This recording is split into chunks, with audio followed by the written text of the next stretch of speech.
Donc après que chaque enfant ait placé les réglettes les unes par rapport aux autres, avec les couleurs, je leur propose de faire un jeu que j'ai appelé le jeu de Kim.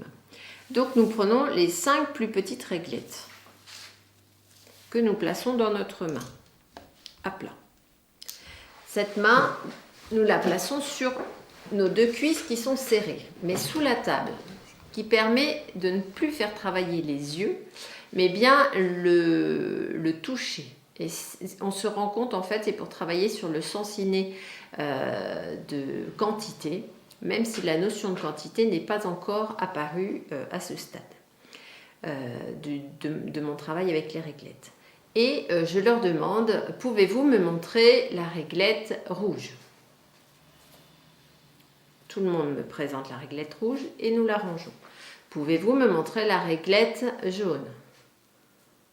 Et nous rangeons. Pouvez-vous me montrer la réglette blanche? Et ainsi de suite.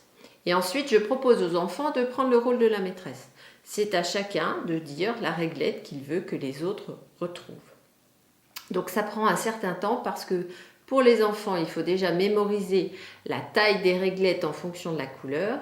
Et dans un deuxième temps, faire appel non pas à leur vue, mais vraiment à leur toucher pour pouvoir comparer entre elles les réglettes. Et pour certains, il faut attendre parfois plus d'1 minute pour qu'ils puissent trouver la réglette. Donc il faut laisser ce temps nécessaire aux enfants et lui dire que ce n'est pas grave, qu'on va l'attendre, que c'est pas facile et qu'il ne se retrouve pas en situation d'échec parce que tous les copains ont déjà trouvé cette réglette-là et que lui ne la trouve pas.